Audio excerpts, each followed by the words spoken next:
Right.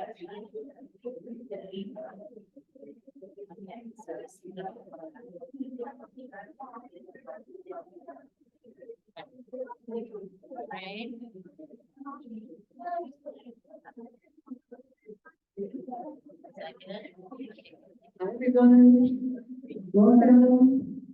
We're going to get started. Everyone hear me okay? Yeah.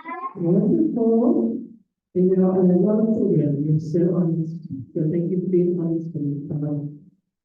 Are you excited to be here for Botanical Gardeners Fairy Gardens? Yeah. We're going to run for this all year, starting last year. I think this is the second one this year. I want to introduce myself. I'm Denise Reagan. I'm the executive director of the Garden Club of Jacksonville. This is the big building that we're in right now. Also for our staff is Lord Lightfoot, who is here to check in today. She's our marketing and membership manager. Here Sue has been helping out, and he's like probably somewhere on campus doing something. He is our campus caretaker. And Shannon Short is one of our event ambassadors. We're so grateful for all of our staff. They made it wonderful to be here today. So let's give them a round of applause. Thank you. I'd like to thank the movements. They are the organizers and sponsors of today's program. So those ones who came up with Fairy Gardens. So we're so appreciative to them and all of the volunteers who are here today. So please give them a big round of applause. I want to tell you about a couple of programs that we have. We have a flea market.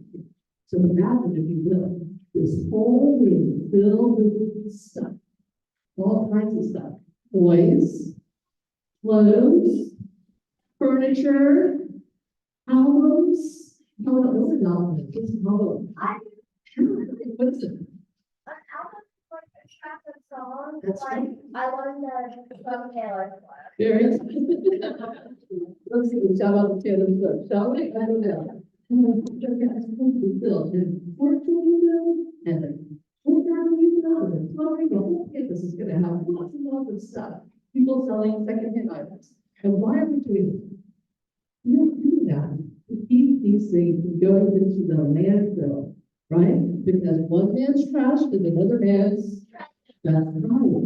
So you can come here and find all sorts of cool stuff. And it's February 24th, so it's just a couple weeks away. And the night before is the preview party. And it should be a pre-sale party because if you're going to come by, you get the best selection of stuff the night before. It's super fun. And it's free for members. And it's $25 a month. So if you're not a member yet, this makes it well worth this joy. We also have our big plant sale called Women's Sabor and More. Plant sale is so fun because our whole parking lot becomes a nursery. And that nursery is created by all of our members who propagate plants and bring them and donate them to us for sale. We also fill this hall with people who are selling honey and soap and jewelry and artwork. So it's a really fun time. It's also, we have budding gardeners that day, special budding gardeners, lots of activities, including a scavenger hunt. Right? Okay. So put that on the calendar. That is April, give them the date right. April 5th. Okay, so Saturday, April 6th. The night before is our preview party. And that's super fun. So with the best selection of plants, it's a good time to come. We'll have live music, we'll have nosh, all the things to eat. It's going to be a lovely party. So that is April 5th. Okay? If you're not a member, it's a great time to join because there's the things below. How many people are members here today? Thank you so much for being a member. And you're not a member, watch out for the people, why they're members and why they like to be a member of the Life Club. It's a great time to be a member anytime here. I'd also like to thank all the volunteers who are with us here today. We have several of your volunteers, raise your hands. These are So volunteers. Yeah. But we have other volunteers. Yeah. So, and I want to let you know that if you're volunteering here today, you should also make a fairy garden because we have some extra pots. So put that on your list there. All right. First, I want to introduce, before I just do that, we want your feedback. So you'll see these QR codes all around, and we want to make sure before you leave today that you stand with your phone and give us some feedback about today's program. What was that? We have some budding gardeners that have a sticker. Right? Yes. Who are they? Would you stand up, please? These are our volunteers. These young ladies helped us with everything, so thank you very much. Yeah, wonderful. Congratulations. All right, so yes, please take advantage of that. Sure, sorry, lost my train of thought. All right, so first I will introduce our fairies, or real fairies in real life. Shelby Madeleine, who are very well, appropriately, would like to come up and tell you about their world. All right, so Shelby Madeleine, please come on up.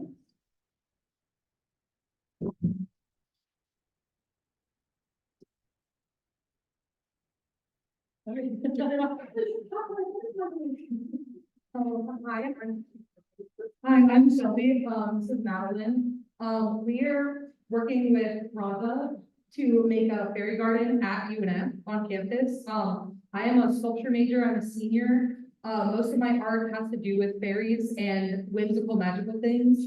My goal personally is to like make every day a little bit more magical through things you see around you, because everything can be magical if you let it. Hello, I'm Madeline. I'm I'm a sculpture major. I'm like a junior something transfer. I think a lot. I mean, a lot of my work is more like environmental focus, but I'm also imagine in that and whimsy. I believe that if people have a good time in the world, then we will inspire things.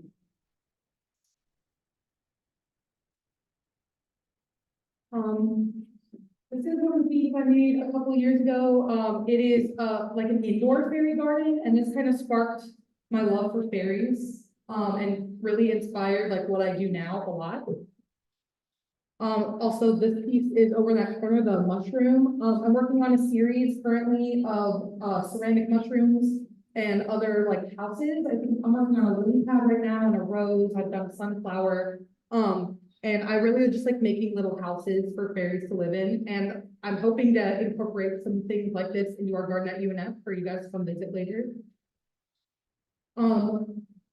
These pieces are, they were created to be put on real life, like trees. So when you're driving by the side of the road, maybe you've seen like the chameleons around Jacksonville that are metal. My goal is to do that with something a little more whimsical. So I created these like little doors that I could put around to like bring the whimsical to an everyday area.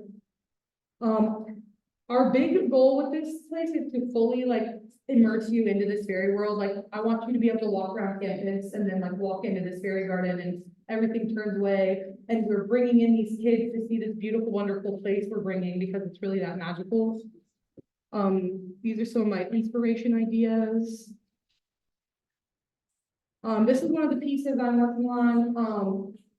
It was probably look a little different than this, but I'm building this table that's a little mushroom area, and Maddie's actually doing some pieces too. If you want to explain those to go together.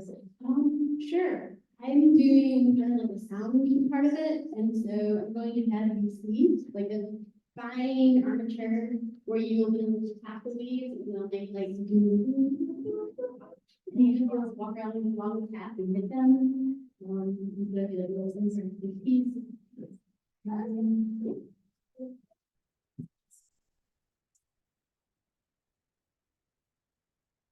This is the space we're working with right now. There are some more areas in there that I didn't get, but it's very like whimsical and magical. And the UNF Botanical Garden is going to be adapting the surroundings a little bit, adding more like bushes, adding in trees, adding in water and pathways. So this garden will be like a full whimsical magical world. Here's some of the pieces we already have. And Tell us about the show at the airport. both of us are currently installed at the airport. It's called the Sky Gallery, like right when you walk into the Jackson International Airport. My Instagram is the Cast Iron Fairy. I have my cast iron fairy wings hanging up in that show. I have two pieces. I have like a little mix that I made out of iron, and then my favorite, which is I did like a stained glass circle, and then we created like twigs hold it up and I'll chat over the forest, so it's an idea that we can spirituality within like natural places. Thank you.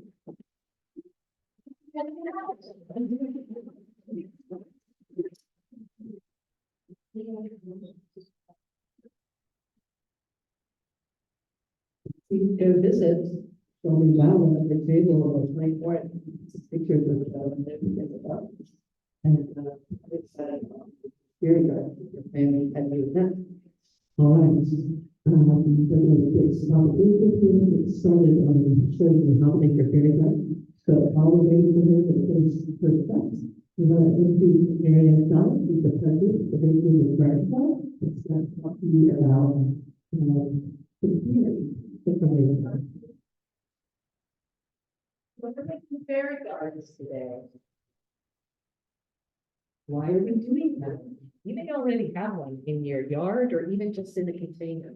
But the idea is to make a location, kind of environment that draws fairies to your garden. Because did you know that there have been fairies or that humans have known about them? Who knows how long they've been on this earth? At least 4,000 years. They've been called different things. When you think of a fairy, what do you think of? You think of somebody that looks like Tinkerbell, right? No, No, what do you think of? I don't know, I don't think I'm thinking about well. I think But some little thing with wings and a little short skirt? a grass. Yeah, something like that. But what fairies really are, and by the way, my maiden name is Mary Ann Perry. And the word Perry comes from the Persian word fairy. That's nothing. But so it actually was 4,000 years ago in Persia. Any of you know where Persia is? Very, very far away. Way, way far away across the Atlantic, past Africa. There are so many people all over the world who have believed that there are spirits in the garden. Every single part of this world, whether it was Antarctica, where you never think about birds, right? Or to Samoa, where Samoa is, or Hawaii, all those cultures have believed in spirits that are in nature, and most often in the garden, because who wouldn't want to be in the garden, right? So when I was growing up, my Aunt Ginger, she had carrot red hair, I wonder where she got her name, used to tell us, these leave little bits of food outside for, she called them the little people. So that's what people who came from England, and that's where her part of the family came from, called fairies or spirits, little people. And now I'm going to introduce Rhonda Gracie, who's, in my opinion, she's too young and pretty for this in your normal view of it, but she's my fairy godmother because she has helped us so much. She has been so generous, and she's going to show you how to put together the best fairy garden so you can kind of make those fairies and elves and dwarves and gnomes and who knows what spirits come to your garden.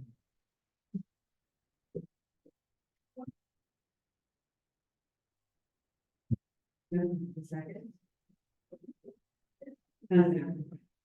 Well, trying to get them right. Okay, so thank you guys so much for coming. Real quick, I've got to introduce Larry here. Larry is our garden gnome. He actually was painted to resemble Larry, one of my volunteers for the last 3.5 years, who comes out. And before we even got this sculpture and painted him, we referred to him as our garden gnome. He's always sitting on his little bucket. So when I found this, it's like, oh, we have to do that. And then one of our other volunteers painted Larry to resemble Larry. Kind of cute. And Larry will be in that garden that Shelby and Maddie were telling you about, and he's going to be off-roading. We're going to create like some hills and stuff. So what we're going to do is walk you through the steps to create a fairy garden. Each of you are going to get a minimum of 7 plants to work with. We're working predominantly with our succulents. If you can kind of see it here, we'll make sure to put it down where you can see it closer when we get it done. But we're gonna be adding some elements and I'll walk you through all the proper steps. Yeah, there you go. Okay, so the very first thing that we are going to do, where's my burlap and my? Right, can I get my burlap and my, the green fabric? Sorry. You didn't put my stuff there because I thought I would. Do we need to take out that one? Yes, yes, And so then I do 11 plants, can you do what? 11 plants. Depends on how many we have, but I know we have at least 7 for everybody. So the very first thing we're gonna do is, I'm using one of the kind of melted advantage here. Okay, so these particular pots have big holes in them. So normally I would just cover the center hole, just to make sure that it's, with like this piece of burlap, so the water drains through it. But the reason why I'm using this is so that when I put my gravel into the bottom of our pot, that allows for proper drainage so that our plants don't rot and fungus with too much watering. Because one of the things that we do is we have a tendency to overwater and we have our plants need a little bit more than they need us to. So we're gonna put the big burlap into your pot, so when you go through the stations, you're gonna pick up a pot, you're gonna put your burlap in. Then you're gonna get some drainage rock, and I have some pre-measured. Looks like this, okay? So we're gonna put our drainage rock in, and what it does is that gives us a place for when we have excess water before it drains out of the bottom, that the water and air can settle into. And the plants can access it as the roots get longer. The plants can actually water themselves. That's why you get self-watering pots that water themselves from the bottom up. So it kind of acts like a wick. And then I brought this and put it in the, you can see I have a cycle, right? The illustrate, was not a little dark, but in here is actually the drainage rock, and there's filter fabric, and then there's soil. So I wanted you to see it, and then you can see kind of the white root from it, so you can see what we're doing. So now that we've got our drainage rock in, we're going to put in our filter fabric. Right, and what this does is it also allows water to go all the way through, but this is going to make sure that our soil does that the little fine particles don't go into the rocks below. Because what we want to do is we want to make sure that the rock layer has big pores. Okay, those are called macropores. So we want to make sure that the soil doesn't soak that in and make it solid, and that compacts it, and then it's not healthy for our plants and roots. So then the plants will be able to have water down there because it'll be filled up with soil, and it will cause some action. So we want to, so you're gonna put your filter fabric in this, okay? Then from there, we're gonna add our potting mix. Today we're using Mold Masters #3 potting mix. Now in my nursery, when we're doing potting up plants and we're propagating plants, we will add a little bit of perlite to it, but as you can see, it's really light and crumbly. It actually has some pine bark pines in it. This is one of my all-time favorite mixes. I use this in our rose garden for all of our rose garden plants. By the way, I have to say, for most of you adults, anybody here knows what Florida friendly landscaping is? Okay, so just to let you know, we have 10 of our gardens or Florida friendly gardens. And what that means is that we are doing all of our patterns and practices are using the best, most sustainable horticultural practices that are available. And we're certified gold, and our goal is to have all of them certified. A couple will reduce down to silver because we have a few plants that have just been moved to the not recommended list. They're not invasive and prohibitive, but variety is one of them, and it's probably the most used and popular plant in the state of Florida. So we can't afford to replace that, so that will reduce us down to a silver level for our wood. So now that I have my soil in place, okay, so you're gonna pick up your soil. Then you're gonna choose a couple little plants like this. These are called little fairy. Look how cute. You see that? Right? So these are our little fairy pots. So everybody gets at least 2 little fairy pots. Okay? And you're gonna have to be really careful with them. Some of them, as you can see, the roots are pretty good, but some of them aren't rooted real well like this, okay? These are really tender, so normally on a bigger plant, we would kind of what we call tickle the roots. But because these are so small and tender, we don't want to do that today, okay? But if you were planting other plants, you would want to gently, very gently tickle those roots and loosen up the roots in the soil before you plant so that those roots can spread out and grow better. Okay, these plants can tolerate that environment, so we're okay today with that, okay? And I'm not quite sure where I'm gonna put these yet. I'm kind of winging it, like you're gonna wing it, right? Because you guys don't know how you want to design your garden yet, do you? No? You got an idea? All right, I love a pre-planner. And then I got this one. And then, my example, what I did is I used the empty pot. And I put it right here, can you see it? I used the empty pot, and then I put a little of my moss in it, and then I put one of my little mushrooms in it, so that it acts like a little tiny pot next to my little door in my house, right? So if you choose, because it has like a few little bottoms, you might want to choose to do that too. You don't have to, or maybe you could put it in like sideways, like it looks like the plant fell over. That's kind of cute, right? So maybe we'll do that with this garden here, okay? And then you're all gonna get. Everybody gets this one. This is one of my faves, okay? Look how cute this is. Anybody know what it's called? It's kind of hard to see it from where you're at. You know? Do you have an idea? What? Pearl plant. It's close to a pearl plant. It's kind of similar, but these are called string of turtles. They're super, super cute. So they're very cute, like the string of pearls, but they're string of turtles. So everybody gets one string of pearls, okay? And I'm not sure where it's gonna go. One thing I do want to say though is that I probably won't plant these two together. I'll probably have some plant spacing them out. Why do you think I might do that? Yeah, they look alike, right? So then this one doesn't look as special because it gets blended in with this one, right? So we want some contrast. So if we were to do like this, now they both stand out, right?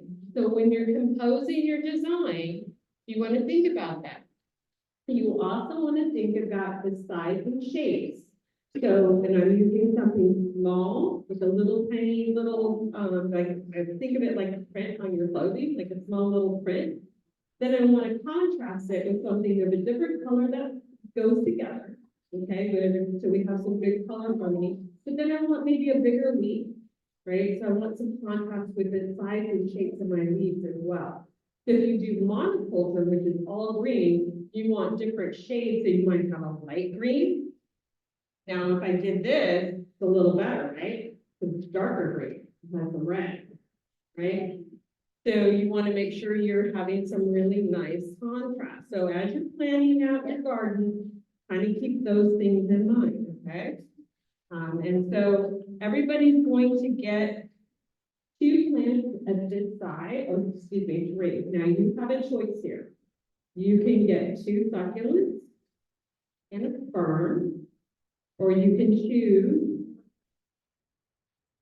these 2 are kind of like the same, 2 ferns and 1 succulent, okay? And when we're done and everybody gets their 7 plants to make sure everybody has the same amount, if we have extras, then you can go back and get another plant, okay? But we want to make sure our volunteers also can make one, since they did a lot of work to get this set up. And if you look back there, it looks amazing. In addition to that, you're also going to get 2 plants of this side. So I chose these 2 for this demonstration. And why do you think I chose these? Because you like them. Yeah, I think they're kind of cool, right? Texture-wise. This one's kind of fine, has like a rosette shape to it.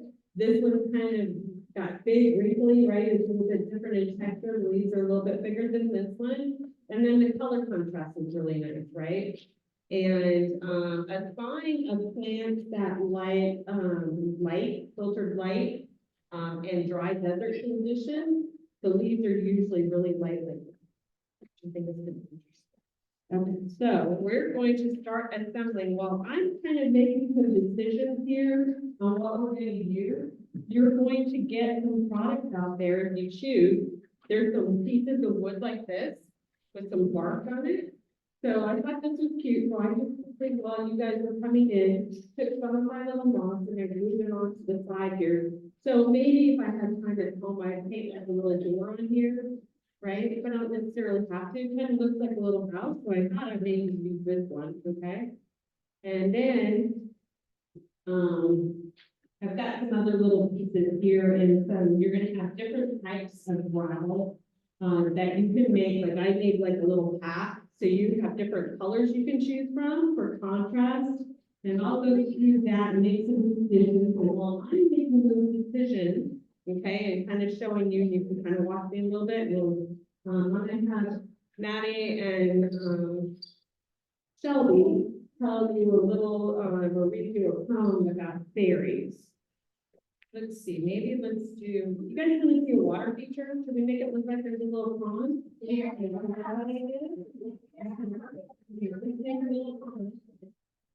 so I'm gonna use these cool little pebbles here that I have, and I'm gonna take them, maybe I'm gonna put it right. So I'm gonna make like a little pond shape, and that's gonna be my border.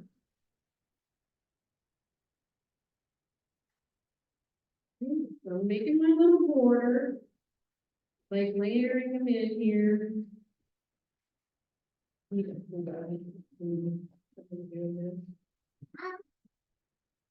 So we have a little poem to read to you guys. It's an old Scottish folklore from, William Valentine. It's called The Fairies. Up the airy mountain, down the rushy glen, we daren't go hunting for fear of little men. We folk, good folk, tripping all around, green jacket, red cap, and white owl feather. Down along the rocky shore, some make their homes. We live on crispy pancakes of yellow padded foam, but some in the reeds of that mountain lake, with the frog of their watchdogs, all night holy. High on the hilltop, the old king sights. He is now so old and gray, he nigh lost his wits.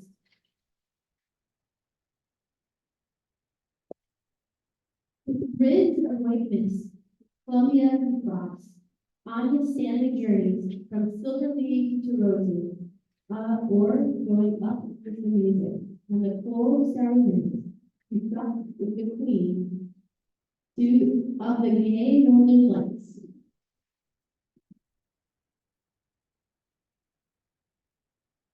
The soul little Bridget was 7 years long when she came down again and her friends were all gone. They took her lightly back between the night and morrow.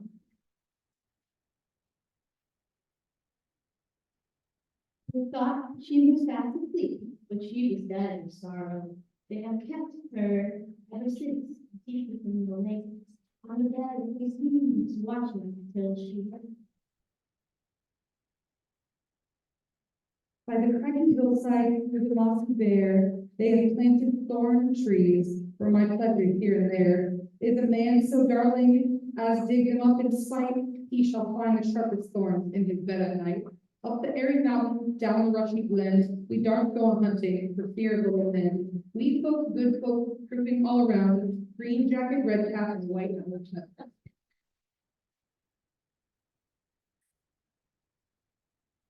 Thank you. The name of isn't that great? So now what I'm doing is I kind of decided I'm gonna put my little house towards the back here, okay? And then, I put in these old rocks here, I don't know if you can see them, right? These little tiny black little pebbles here. You got all kinds of choices back there, so you can make up whatever you want. And then I used a little bit of this blue rock to create my water feature here, okay? So that's kind of like the stuff that you would use if you were to do this at home again. You can, there's aquarium, right? Got it at the dollar store cheap. So I don't know if you guys, can you see it a little bit or no? Yeah. Okay, all right, and then I use what we call warning track. That's this red rock here. Anybody have any idea why you call it red rock or where you might have seen it before? Yeah, it's red rock. Where do you think you might have seen it before? Everybody has seen it. Huh? Yeah, but where would you see it maybe at a park? And think about it, it's called warning track. You see it at a park. Everybody go to baseball games? Anybody go to baseball and softball games? Yeah. Have you ever noticed that when the baseball players leave the outfield from the grass and they're getting close to the fence, that there's a different material and it's loud and crunchy when you walk on it? That's warning track. It looks like red clay. That's what this is. That's where it came from. It's from our supply of warning track for the softball field. And the reason for it is that there's a certain gap between the edge of the turf and the fence. So when you're going to catch the ball and you're not paying attention, going like this to track the ball, you don't, in this case, I don't step off the stage. But you don't end up running into the fence, or you know when you're going to, so you can kind of brace yourself and know when you need to like get your glove up and over that fence. So it warns you that you're getting close to the fence. Okay, so, all right, so I decided we were gonna make our little pond. I don't know if it would work. I've never done this before. It came to me when I was driving over, but, maybe the E6000 glue would be better. I don't know if this tacky glue would hold up outside, but what I'm thinking about doing is making my water have like a little bit of a glow, and I know this is gonna dry clear, and I want it to kind of hold it together. I thought maybe what I would do is just put a little of this on top to make it look a little bit more like shiny water. But we'll see. It's an experiment. You guys don't mind experimenting, right? No. I'm telling you, like, you experimented, right? And guess what? If I fail, what happens? Try again. I learn from my mistakes, yes, and I try again, right? Exactly. I might have discovered something really great too, right? But if you don't try, you never know. So we're trying it, we'll see. Okay. So I've got that path in there. I think I kind of like the idea of maybe taking some of these rocks that I had before, or maybe these guys. I have these. I would use these if I didn't use the other ones. So I think I'm gonna use these ones. They got little things on them. Okay, it says enjoy time. Yeah, it's kind of limited, right? We're here, like, for such a small amount of time in this grand scheme of the world. Enjoy every second of it, because we're not even live on freedom. And then love garden and sweet home. Okay, so I think what I want is I want to do like little stepping stones with these from my little pond to my house. What do you guys think? Do you like that idea? Okay, so there'll be an extra one there. And then maybe I do a little bit more. And I rock around the stepping stones. I can fill that back in, okay? And if you don't like something, change it, okay? Like, oh, I'm trying this, I don't know if I like it there. It's okay. Just move it. No big deal. Now we've got like a little cool little pathway here to go from our house to our little water feature. And not this guy here, but he kind of likes being there, so I think we're gonna go ahead and make like a little hole about the same size as this, right? So I can just drop it right in there and gently tuck it in, okay? Now, I kind of like how this has got moss on this side, okay? So I want something short here so I don't block it. So I think I want to use this fern because it looks a little bit like a tree, doesn't it?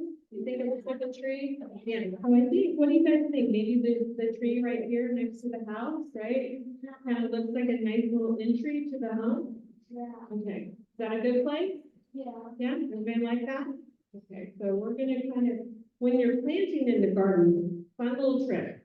Put your pot down, wiggle it around, okay? Take it out, and then look, you can see a little hole right there? Okay, that tells you where to dig the hole, so you don't lose track. After you laid the plants out, so where you lay. So when we plant in the garden, we will plant on what we call triangulation vegetation, okay? So when I'm planting, if I have my pots like this, and when we got a group of people doing it together, well, if this guy moves this pot or the plant over here to dig this hole, and then this one moves it here, that's what happens. All my plants go like this, and get planted like that, instead of the way I wanted them, in this triangulation form. And the reason why we do that whenever we can is so that we give the plant adequate space for air and water flow and allow the plant to grow so that they push together thinking about the cycle. So using that little trick, you can use it in your design here too, if you remember where you wanted it. So I just roll that out like that, so then I know where to do that. Okay. There we go. You can get them out. Now here, he's this one's root bound, he's not loose, right? He wasn't like, some of them, like the stringer pearls, the extra careful with those, they are not fully rooted. When I planted this one over here, it kind of crumbled. It's okay, they're tough as nails, but it's gonna crumble on you a little bit, okay? So some of them are gonna fall apart, so be prepared with your hand. Others are gonna be a little harder to pull out, like this one. Can you see those roots in there? Yeah. Okay. So it's staying together, but not all of the time can stay together. So we're gonna gently kind of squeeze the pot. What I was doing before is I was just kind of loosening it up a little bit so I could get it out. So gently squeezing the pot so that you can, does that make sense? Yeah. Okay, so those are the little tips you can use when you're doing your planting. And we're gonna add a little bit of mulch, so if you plant it just ever so slightly above where the rest of your dirt is, that's gonna give us some space to put our mulch, so that we don't end up, in planting our plant too deep. The number one killer of plants is planting too deep, okay? You don't want to plant them super high either, but you want them like just a little bit, so when your mulch is in there, it's nice and flat and even at the top of your pot, okay? Then let's see, what else are we gonna do? Where should we put the string of turtles? I don't want it there, right? Because it kind of looks a little bit like that. So, I don't know, let's maybe think about over in here somewhere, but I'm not sure yet. And then, let's see. That's kind of one thing with that. I kind of, what do you guys think of this contrast? Or, how about this? Yeah. That good over there? Is that a nice thing? Yeah. It's in the soil, are you saying that it's So when you fill up your bucket, you want to put your plant in about 1/4 inch above the rest of it if you can. Now, on the little teeny tiny little, sometimes that's gonna be a little hard to do, okay?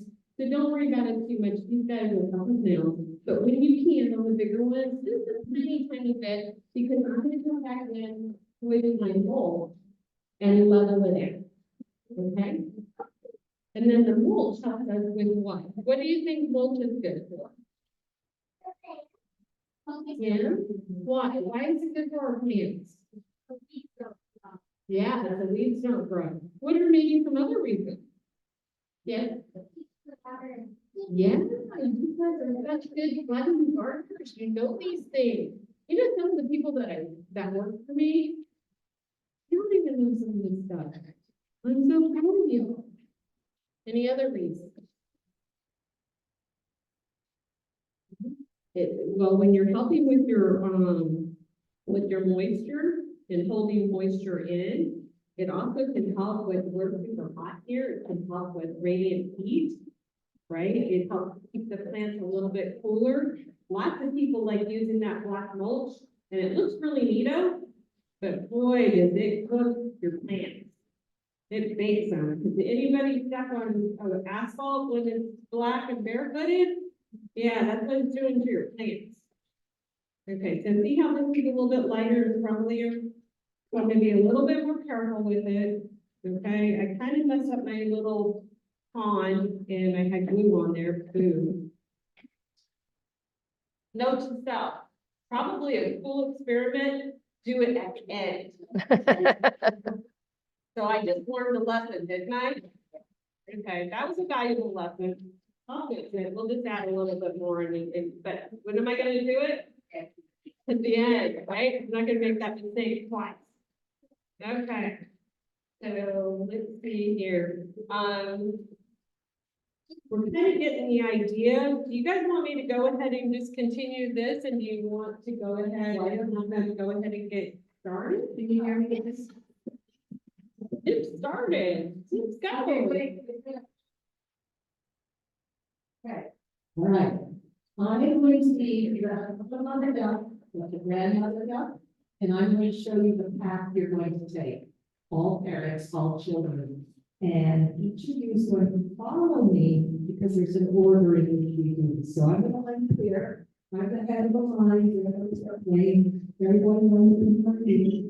All the volunteers will be in their spot, and we can set aside for that. Hey, Marianne, Rhonda, a really round of applause.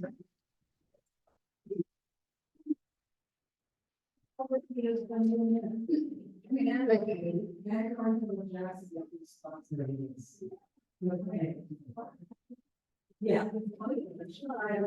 It is very likely that there will be some that over to the name. Okay, right there, or one there is going to be. You both. Do you guys,